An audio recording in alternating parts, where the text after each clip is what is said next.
ओवैसी के ऑफर को तेजस्वी यादव ने ठुकरा दिया। गठबंधन की चर्चाओं को सिरे से खारिज कर दिया। लेकिन बड़ा सवाल यह है कि अब असदुद्दीन ओवैसी का अगला कदम क्या होगा। क्या वो अकेले तमाम सीटों पर विधानसभा के चुनाव लड़ेंगे और क्या तेजस्वी यादव को बड़ा नुकसान पहुंचाने की तैयारी कर रहे हैं। दर्शकों, बिहार में विधानसभा चुनाव नजदीक है। तमाम दल अपने अपने समीकरणों के साथ चुनावी मैदान में उतरने को बेताब नजर आ रहे हैं। कोई गठबंधन की बात कर रहा है तो कोई सीट बंटवारे को लेकर चिंतन मंथन कर रहा है। लेकिन इसी बीच सवाल ये उठ रहा है कि तेजस्वी यादव के इस झटके के बाद अब असदुद्दीन ओवैसी का अगला कदम क्या होगा। आपको बता दें दर्शकों कि असदुद्दीन ओवैसी की पार्टी ने महागठबंधन में शामिल होने को लेकर लालू यादव को चिट्ठी लिखी थी। उम्मीद थी कि शायद तेजस्वी यादव ना सही पर लालू यादव जरूर असदुद्दीन ओवैसी को गले लगाएंगे और बिहार विधानसभा चुनाव AIM-IM के साथ मिलकर लड़ेंगे। आप लोगों के पत्र लिखे हुए अच्छे खासे दिन हो गए। आपने इंडिया अलायंस के लोगों को पत्र लिखा था आपकी पार्टी ने।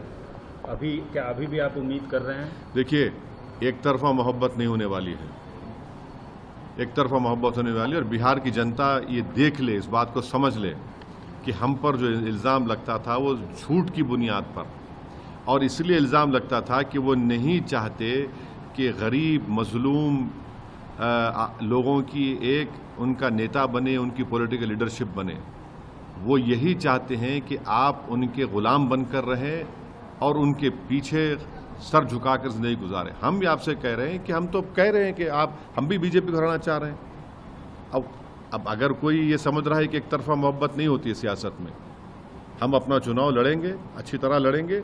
और हमारे अध्यक्ष अख्तर अली ईमान साहब ने कहा कि हम थर्ड फ्रंट बनाने की कोशिश करें, वो चुनाव तो लड़ेंगे। ये हमारी तरफ से कोशिश थी। अब वो जाने। अब बिहार की जनता के सामने तो सब बात आ गई है वाज़े तौर पर। यानी असदुद्दीन ओवैसी को भी साथ लेंगे। लेकिन असदुद्दीन ओवैसी की चिट्ठी पर न ही लालू यादव ने कोई जवाब दिया और न ही तेजस्वी यादव ने। हालांकि पार्टी के नेता मनोज कुमार झा ने साफ तौर पर कह दिया कि अगर भारतीय जनता पार्टी को बिहार में ओवैसी हराना चाहते हैं तो उन्हें बिहार विधानसभा चुनाव नहीं लड़ना चाहिए। उनका जनाधार हैदराबाद में है, वो वहां जाकर चुनाव लड़े। बिहार में उनका कोई जनाधार नहीं है। ऐसे में बड़ा सवाल यह है कि जिस तरीके से 2020 के विधानसभा चुनाव में असदुद्दीन ओवैसी ने 5 सीटों पर जीत हासिल की थी। हालांकि वो अलग बात है कि उनके विधायकों ने बाद में RJD का साथ दिया और 4 विधायक तेजस्वी यादव से हाथ मिला बैठे। लेकिन तमाम गिले शिकवे को दूर कर असदुद्दीन ओवैसी ने बड़ा दिल जरूर दिखाया, लेकिन तेजस्वी यादव ने भाव नहीं दिया। अब असदुद्दीन ओवैसी ने साफ कर दिया है कि एक तरफा मोहब्बत नहीं चलने वाली। अब हम भी चुनावी मैदान में उतरेंगे और पूरे दमखम के साथ भारतीय जनता पार्टी के खिलाफ चुनाव लड़ेंगे। यानी साफ है कि असदुद्दीन ओवैसी पीछे हटने को तैयार नहीं है। वो कई सीटों पर चुनाव लड़ने की तैयारी कर रहे हैं और गठबंधन की संभावनाएं भी देखी जा रही है, क्योंकि लोकसभा चुनाव के दौरान चंद्रशेखर आजाद के साथ मिलकर उन्होंने चुनावी बिगुल फूंका था। असदुद्दीन ओवैसी ने साफ कर दिया है कि अब वो बिहार में तीसरा मोर्चा बनाने जा रहे हैं, जिससे सीधा नुकसान अब महागठबंधन को होगा।